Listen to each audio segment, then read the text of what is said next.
Hello, friends. Thank you for joining me today. It is April 18th, 2023. Can you believe that? So last week in Southern Ontario, we had an air quality alert because it was so hot, humid. Air quality was really, really bad. And they advised us if you had a lung disease to put your air conditioner on. So Friday we had our air conditioner on. Saturday we had the air conditioner on. Sunday we had to turn the heat on. Crazy, crazy weather. I don't know, man.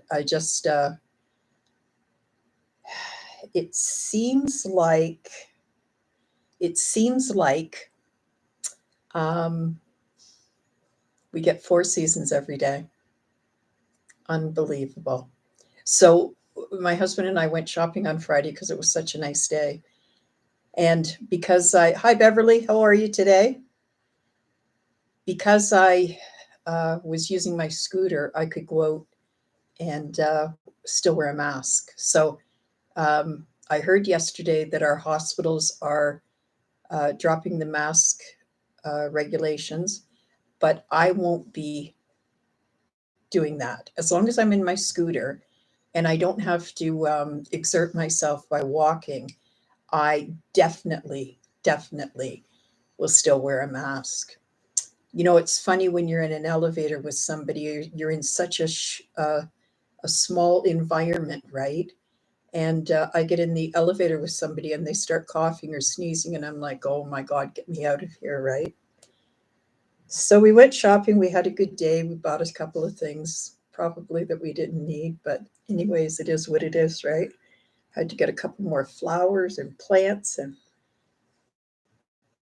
oh, it was lovely to be out. But I'm telling you, I got home and I had to go lay down because it was so darn hot. Hi, Kathleen. How are you? Hi, Janice. Hi, Rose. Nice of everybody to join me today. I truly appreciate you taking the time out of your day to join me. And just so I know that you're here, leave a message. And after this is over, if you subscribe, you can also ask to be notified when I go live or when I put something up, because, Hi, Annie, how are you? So today we want to talk about, I had a request to talk about the spoon theory. It's an interesting concept. Hi, Linda. Nice to have you join us today. So the spoon theory. I don't know if you can see this. Can you? Oh, it's all backwards. The spoon theory was created by a person called, hang on, I got it here someplace.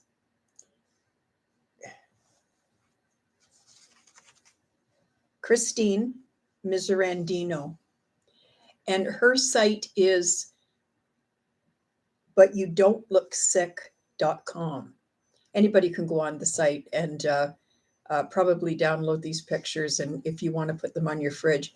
When I went to rest rehab, it was the first time I had heard about the spoon theory. And I was like, oh my God, I got to get a copy of that for everyone. But I did end up putting it on my fridge. And it's a great way to remind yourself that we are sick and we're not able-bodied people. And everything that you do in a day will cost you spoons. So let's say that we start out with 12 spoons. On her example, we start out with 12 spoons per day. So when we're doing something, we're using up our spoons, we're using up our energy. So the spoons represent our energy and what it takes to go through a day with a chronic illness. Our illness is mine is COPD with heart failure and gouty rheumatoid arthritis. I have a thyroid issue. It's just, it adds up, right? Everybody's got something. And I just found out that I have GERD. Who knew? I thought it was just bloating, like when I ate something like roast beef. Roast beef's very, very hard to digest. And I thought it was just that I couldn't digest the roast beef, but that's not exactly it. The doctor told me that I have GERD. He put a thing up my nose and he could tell me. So some of the things that we have especially hard time at are things like getting up in the morning, getting out of bed. I have a hard time with this because I have a BiPAP. So when I get up in the morning, I have to come off the BiPAP and adjust my oxygen. It's really hard for me to sometimes come off of my BiPAP without having to walk very slowly and get used to the change in the pressure for my lungs, right? So sometimes I come out and I'm just gasping. Since I saw the doctor, though, I've got to tell you, since I saw the doctor and he put my oxygen up, it's never a good time when the doctor says, well, we need to increase your oxygen saturation. But I'm telling you, all of that shortness of breath is dissipated. Like, I can't believe what I was kind of suffering through with the shortness of breath. We've all got shortness of breath to different degrees, right? And so getting out of bed in the morning is really hard for me. And I would say that that is one spoon. Getting dressed is another spoon. Taking your medications, another spoon. So before we're out of the bedroom, basically, we've used up 3 of our spoons, and we've only got 12. Remember that. 2 spoons you will use if you're having a shower or a bath, styling your hair, surfing the internet, or reading and studying. So if you consider what you do throughout the day, I don't shower every day. I don't know if anybody else does. Does anybody shower every day? I don't. But I find that I can have a bath twice a week and I'm fine. But remember that it uses your spoons, right? 3 spoons. 3 spoons are used if you make and eat a meal. So, standing there making a meal is difficult, even if you just have to eat it. That is exertion. And when the doctor tells you that you can turn up your oxygen concentration for exertion, eating is exertion. It's really hard on your lungs, right? So when you're eating, you should be putting up your oxygen saturations if that has been, a lot of us have 2 oxygen saturations. One is for rest and the other is for exertion. So eating is exertion. Making plans and socializing, 3 spoons. Doing housework, 3 spoons. Getting into the car and going on an errand, driving somewhere, that sort of thing, if you still do that. 3 spoons, 3. So for everything that we do throughout the day, we make and eat a meal, we make plans and socialize, we do light housework, we go on an errand. You're going to be using 3 spoons for that. Remember, you only have 12. 4 spoons. You go to work or school. I don't even understand how anybody can work um, with COPD. I just don't understand how you can do it. But I know that there's some really brave people out there who are still doing it. Going shopping. Now, they say that it's 4 spoons to go shopping, but I do think that that is if you are walking around the store and filling up your buggy and unpacking the stuff onto the conveyor belt and then repacking it and putting it in the car and then taking it into the house. I don't do any of that when I'm shopping. I simply wait till George does my scooter, gets that all hooked up, and I don't. All I do is pick the stuff. It's kind of cheating, I bet. I bet a lot of you are saying, like, how do you get that done? Hello, Cindy. My husband just does it, and I'm very, very lucky that he does. I'm very lucky. So going shopping, now going to the doctor. The last time I went to the doctor, which was I think 2 or 3 weeks ago, I took my scooter because half of the entrances in the hospital are shut down.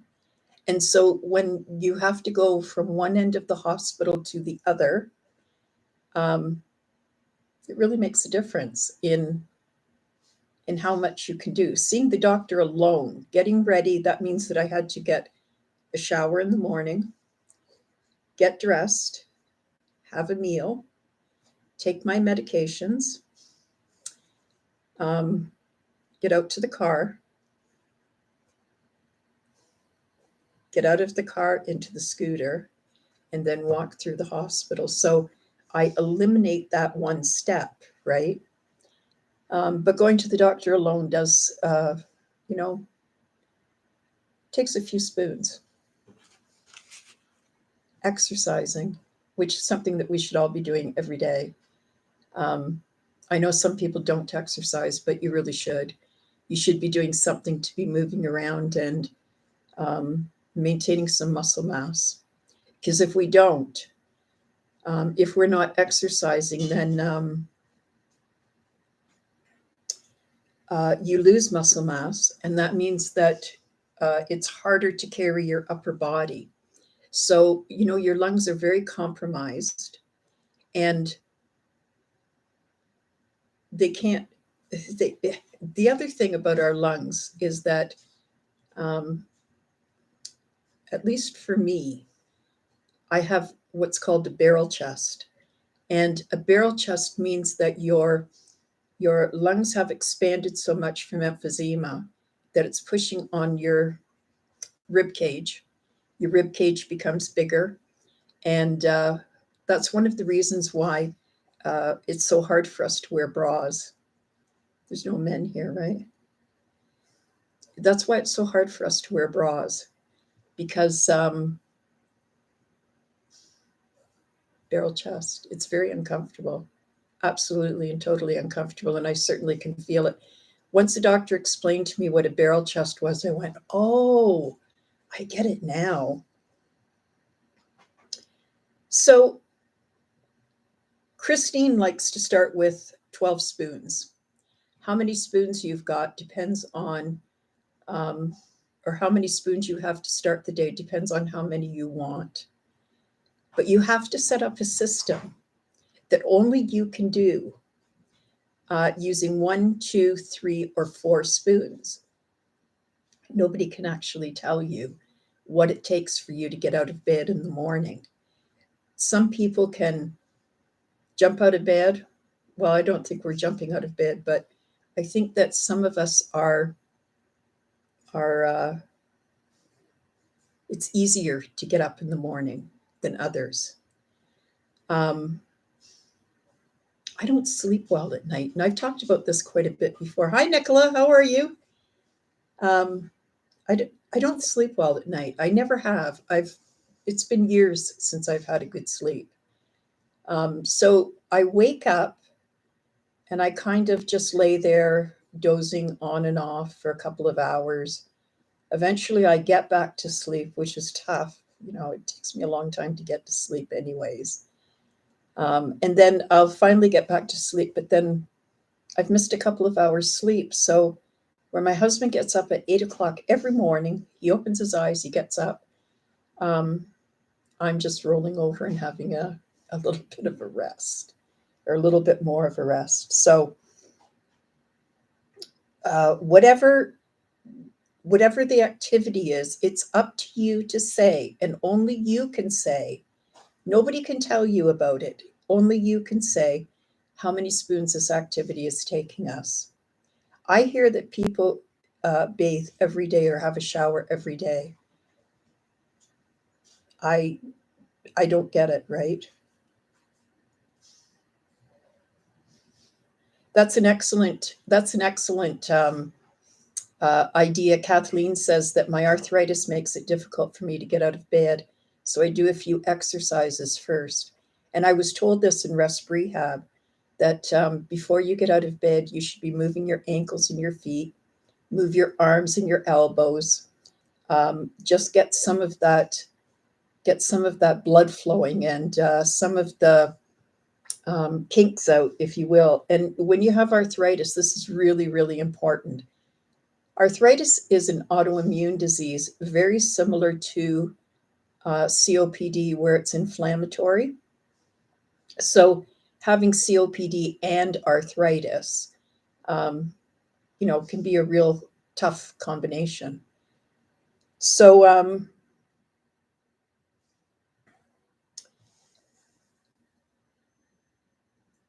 I'm going to try to share this on my page, the spoon theory. It is from a website called butyoudon'tlooksick.com.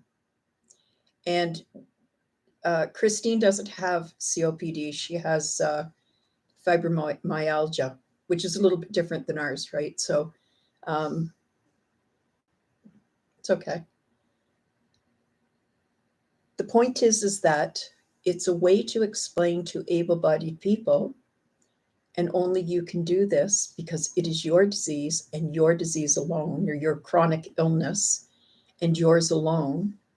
And this is a way to explain to able-bodied people what you go through every day, what your trials and tribulations cost you. And in this case, it costs you spoons. So our spoons represent energy.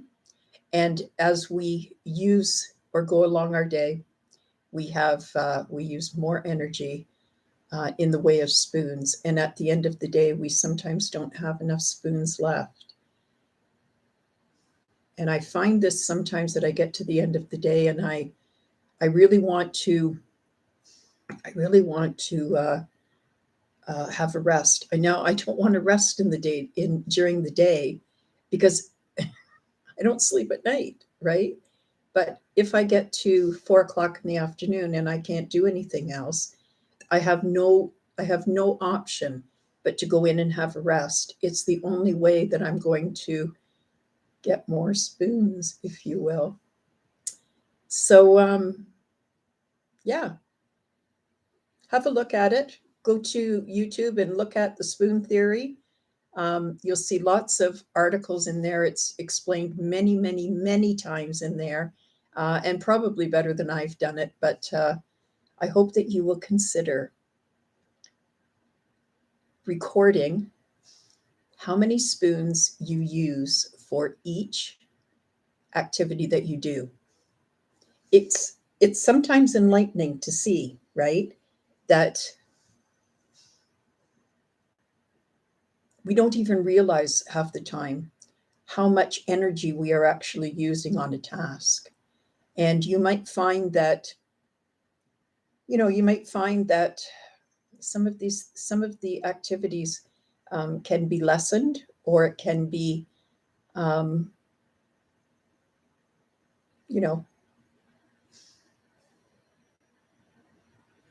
definitely, Nicola, definitely. Don't you find that when you're eating, especially if you're eating something like roast beef that's a little harder to digest and a little harder to chew, that you become short of breath. And it's a very, very, very true thing, that eating is exertion. Confirm it with your doctor, or your healthcare professional, but that's what I've always been told. So if you have a chance to turn up your oxygen, that's what you should be doing. It's the same as talking, right? When I'm talking like this and I'm talking continuously for 20, 30 minutes, I'm usually putting my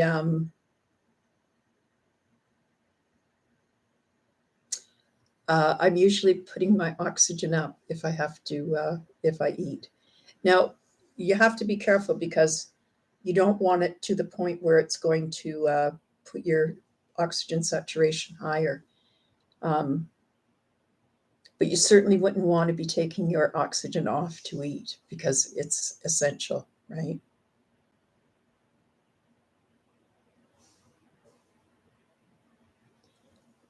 I hear you, Annie, because I don't sleep either. It kind of ticks me off when my husband goes into bed. He puts his head down on the pillow and 2 seconds he's snoring. And I'm like, first of all, I'm not even in bed yet. And second of all, it will take me 3 hours and 65 turns in order to get to sleep. And then when I do that, I only sleep 4 hours, 5 hours maybe. And yeah, so it sucks. All right, so I hope that explains the spoon theory. And I would love you to go and get the chart that is on her website. Do the top of the chart with 1, 2, 1, 2, 3, and 4 spoons, and then write the activities down. Yours may land in a different place than hers did, because some of the activities that we have to do affect our body a different way. So whatever way your body is affected by your use of energy,